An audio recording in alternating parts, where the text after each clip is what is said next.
as plantas medicinais, as ervas medicinais, elas podem ajudar no tratamento do câncer, sim ou não? Muitas vezes, né, a gente tem que lembrar sempre, né, que é importante, né, que as pessoas compreendam que há uma série de tipos de cânceres diferentes, né, e que a gente já tem alguma coisa de pesquisa sobre a área do câncer, né, com plantas medicinais, como coadjuvantes, né, quer dizer, você segue o tratamento médico e você pode estar auxiliando, né, com a parte de plantas medicinais, auxiliando o tratamento médico, né? E você sabe que tem muita pesquisa mostrando, né, os efeitos inibidores do câncer, né? A gente trabalharia na prevenção, né? Então, você pensa sempre, antes de estar doente, né, na utilização dessas plantas medicinais, né? Muito bem. Vamos começar. Primeiro, as pessoas, tem muita gente que às vezes, eu não quero fazer o tratamento do câncer pela medicina convencional, químio, ou rádio, ou qualquer outra coisa, e resolve optar apenas por um tratamento, por exemplo, fitoterápico. É seguro deixar o tratamento convencional e ficar se cuidando só, por exemplo, com ervas? Com certeza não, né? A gente tem que sempre tomar muito cuidado, né? Porque muitas pessoas, inclusive, fazem falsas promessas, né? E o câncer, aparentemente, né? Muitas vezes pode dizer, estou me sentindo bem, mas o câncer continua, né? Avançando, se alastrando, né? E inclusive depois com metástases, e depois quando a pessoa percebe, já é tarde. Então é sempre importante, né? Que as pessoas utilizem, né? As plantas medicinais sempre, inclusive com o próprio reconhecimento do médico, e que sigam todas as orientações médicas, né, para você ter um apoio que seja consciente e ao mesmo tempo que seja não danoso, né, que a gente tenha uma ação benéfica em relação à utilização das plantas, né? Então é sempre importante que se siga a orientação médica, que se converse com o médico, e o médico pode inclusive dizer, olha, vai usar fitoterápico ou não, né? Porque a gente sabe que um tratamento médico, né? Às vezes a gente tem algumas plantas, as pessoas não sabem, né? Mas tem plantas que têm inclusive interações, né? O que é uma interação? É quando você você pode ter um efeito de potencialização de um determinado tratamento, e você pode ter também a inibição de um tratamento médico, né? Então, é sempre importante, primeiro, conhecer muito bem as plantas, seguir a orientação de alguém muito bem capacitado, né, para você não ter algum problema com interação, algum efeito, inclusive, que iniba, né, o tratamento médico, por exemplo, né? Muito bem, então vamos lá. A preço de hoje, Gilson, quais são as ervas que podem auxiliar no tratamento de câncer? Inclusive tem umas fotos aí, produção, vai colocando aí, porque aí fica mais fácil, porque aí jogando as fotos, pronto. Essa daí qual é, ô Gilson? Isso aqui é uma abóbora, né? Você sabe que tem, a título, eu escolhi algumas coisas quando você me convidou, né?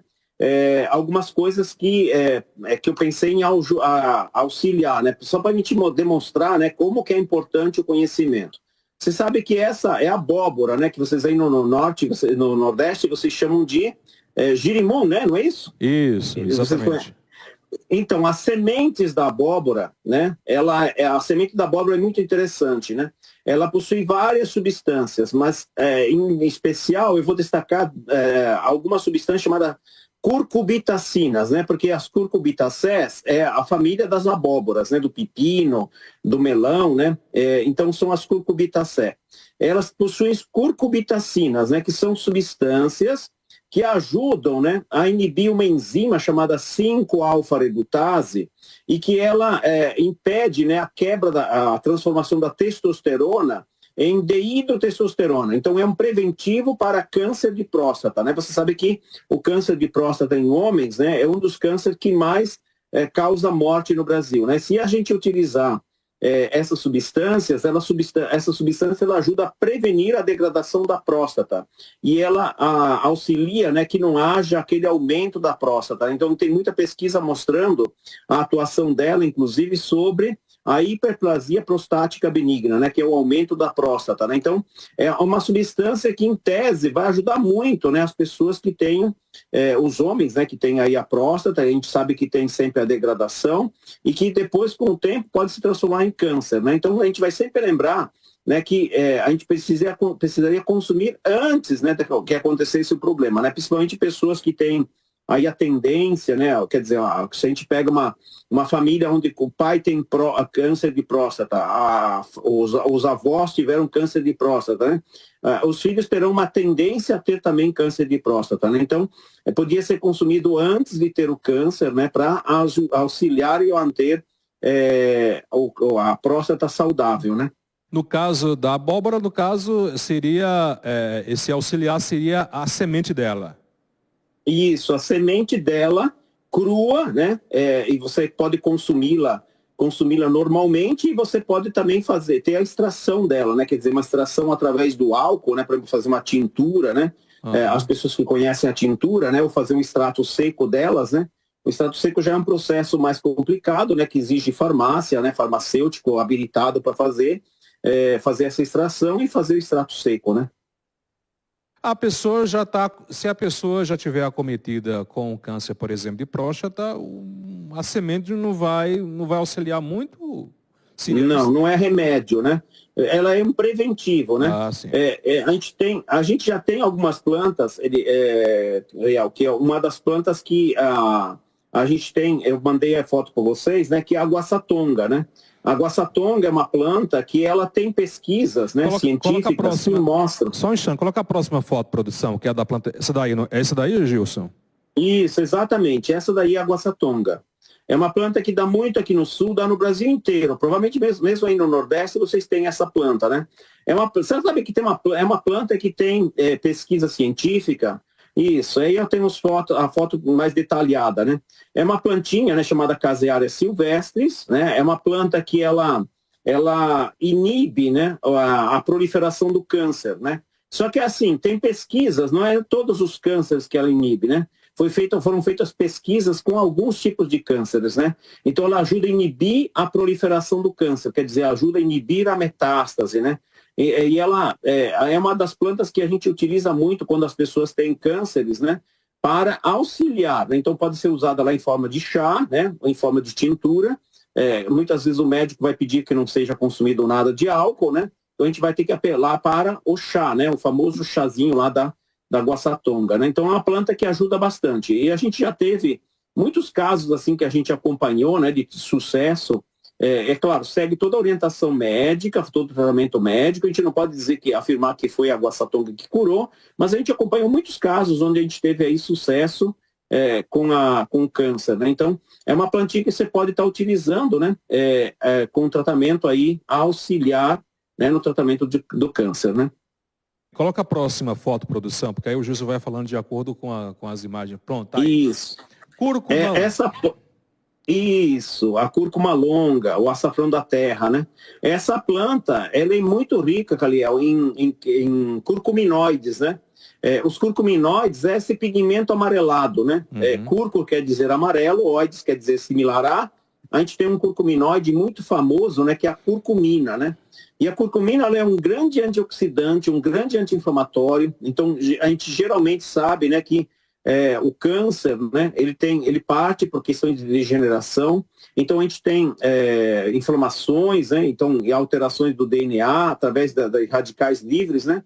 A gente tem um grande auxiliar, né, para fazer com que haja uma saúde das células, né. É um tempero muito utilizado, né, os orientais utilizavam muito, né, a cúrcuma, né, usam até hoje, né, a gente tem lá a história do curry, né, que é baseado nessa planta chamada cúrcuma, né, e é uma planta que ela tem uma ação anti-inflamatória muito importante, antioxidante. É uma planta que eu sempre aconselho, né, pessoas que não têm o hábito, né, de consumi-la como tempero diariamente, né, e se a pessoa for acometida de câncer, ela tem que fazer a utilização da cúrcuma longa, seja ela em forma de tempero, seja ela em forma de chá, seja ela em forma de uma tintura, por exemplo, né, que vai potencializar o tratamento médico, né? E ela ajuda muito nessa coisa de evitar o surgimento de algum tipo de câncer, né? Coloca a próxima foto. Me parece que a mesma é a folha da cúrcuma, não é isso? Vou jogar aí, produção. Isso. Aí no caso o ideal é o quê? É a raiz, é a folha? Como é o processo, Gilson? A cúrcuma longa se usa o rizoma, né? Quando a gente pensa no gengibre, o gengibre a gente não usa a raiz do gengibre, a gente usa o rizoma, né? É a continuação do caule, né? Que ele é geralmente subterrâneo, né? Então a gente tem aí um grande auxiliar, né? Que é o rizoma. Da guaçatonga a gente usa a folha, né? E da abóbora a gente usa a semente sem ser tostada, né? A gente não pode tostar ela, né? Que senão acaba perdendo essas substâncias, né? Muito bem. Tem outra foto, produção? Eu acho que é uma sequência. Essa aí é a folha. Aí é a folha, né? Uhum. É a folha da cúrcuma, né? A anterior era a foto das flores, né? Que são flores bonitas, né? Da cúrcuma, né? Eu gosto muito de fazer essa coisa de documentação, né? Para as pessoas identificarem a planta, conhecerem a planta. É um processo que é um pouco complicado, sabe, Cariel? E as pessoas, elas têm uma dificuldade na identificação das plantas, né? Então, quando a gente dá aula, a gente procura mostrar a planta, as características botânicas daquela planta, o nome científico é importante, o nome popular é importante, a gente tem que saber as substâncias que compõem ela, saber as pesquisas científicas que são relacionadas àquela planta, né? Então, para a gente ter até margem de segurança na questão da utilização, né? Gilson, veio aqui uma pergunta da Flávia em relação, ela está com um parente que está enfrentando câncer, e indicaram para ela usar a folha da graviola, que era para torrar a folha da graviola e daquele pozinho comer na comida, no chá, no suco, que ajudaria no combate ao câncer. Tem alguma relação da folha da graviola com o câncer, o auxílio com o combate? Você sabe, Galiel, que não tem só a graviola, né? São da família das nonáceas, né? A gente tem a noni também, que é muito utilizada, né? Quando tem câncer, o pessoal utiliza bastante. Só que a gente tem que tomar cuidado, que nem a graviola, ela foi feita, né? Foi feita pesquisa científica sobre ela, né? Mostrando que ela estimula a proliferação celular. Ela não é citotóxica, né? Vou tentar explicar melhor em poucas palavras, né? Quando a gente pega uma célula, né, a gente coloca em contato, por exemplo, com um chá de alguma determinada planta, né? Ela pode estimular a proliferação celular, que é o caso da graviola, né? Então, em tese, a graviola, ela não serve para tratar o câncer, né? Porque ela prolifera a célula, ela teria que destruir uma célula humana, né? Então, ser citotóxica, né? Quer dizer, tóxica para a célula, né? Ao menos para aquela célula que a gente está falando aí, célula de câncer, né? Se ela estimula a proliferação celular, ela pode, em tese, estimular a parte do câncer. Então, a gente tem que tomar muito cuidado. Eu conheço essa história da graviola, dizendo que ela é 10 mil vezes mais potente do que a quimioterapia, né? Só que eu sempre falo, toma cuidado, porque isso não tem pesquisa científica, não tem base científica em relação à utilização da graviola. A graviola é muito boa para ser utilizada antes do câncer, porque ela é uma grande antioxidante. Então, se ela é uma grande antioxidante, ela impede, né, que haja a alteração do DNA da célula, né? Então, ela é uma antimutagênica, né, que a gente fala, né? Desculpa os palavrões, né? Ela combate, né, quer dizer, a mutação da célula, né, do DNA da célula. Porque quando tem uma alteração do DNA, a gente pode ter a proliferação de um tumor, a proliferação de um câncer, por exemplo. Então, quando a gente pensa em plantas que elas são antioxidantes, que são plantas que inibem radicais livres, elas podem estar auxiliando, né, a pessoa a não ter uma alteração celular e, ao mesmo tempo, né, provocar o surgimento de um câncer, por exemplo. Muito bem. Gilson, obrigado pela sua participação. As pessoas que desejarem saber mais sobre o seu trabalho, fique à vontade, divulgue suas redes sociais, seu Instagram. Meu Instagram é Gilson Giombelli e Gilson Giombelli _fito, né? E aí eu tenho também um canal no YouTube, que é o Gilson Giombelli Terapias Naturais. E eu tenho no Facebook uma página grande chamada Estudo de Plantas Medicinais e Gilson Giombelli. Vocês vão me encontrar facilmente, né? Gilson Giombelli Terapias Naturais também no Facebook. São 3 páginas no Facebook.